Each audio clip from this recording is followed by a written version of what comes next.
ग्रंथालय कर्मचाऱ्यांच्या विविध मागण्यांचे निवेदन जिल्हाधिकाऱ्यांमार्फत शासनाकडे सादर.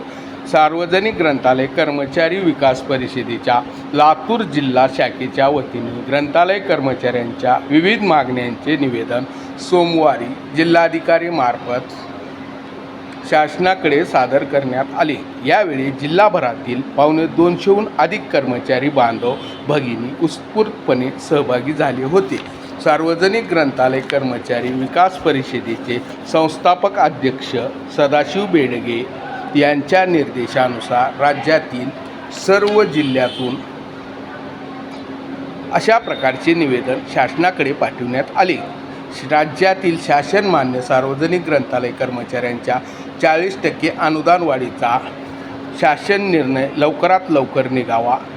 ग्रंथालय अधिनियम 1967 मध्ये काल सुसंगत सुधारणा करण्यात यावी. ग्रंथालय कर्मचारी यांचे काम 6 तासाऐवजी 8 तास करण्यात यावे. ग्रंथालयातील कर्मचारी यांना शैक्षणिक पात्रतेनुसार वेतन श्रेणी लागू करावी किंवा किमान वेतन दरमहा त्यांच्या खात्यावर जमा करावे.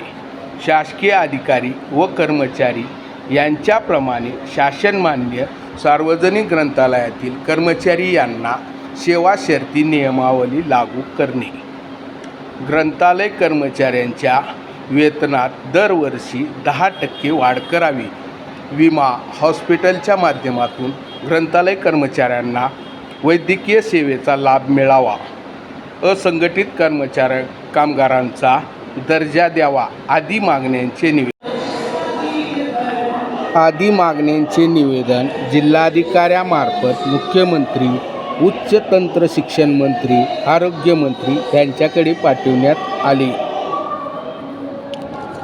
या प्रसंगी सार्वजनिक ग्रंथालय कर्मचारी विकास परिषदेचे ज्येष्ठ मार्गदर्शक LB आवाळे, सार्वजनिक ग्रंथालय कर्मचारी विकास परिषदेचे मराठवाडा विभागाचे उपाध्यक्ष विद्यासागर हनुमंते, लातूर जिल्हाध्यक्ष श्रीधर स्वामी, उपाध्यक्ष सूर्यकांत जाव, सौ वैशाली दुरुककर, सचिव संतोष करमले, सहसचिव सौ नागेश्वरी पांचाळ, गुप्तलिंग स्वामी, कोषाध्यक्ष विद्यासागर गायकवाड, अशोक खोडवे, काशीनाथ बोडके आदी कर्मचारी मोठ्या संख्येने उपस्थित होते.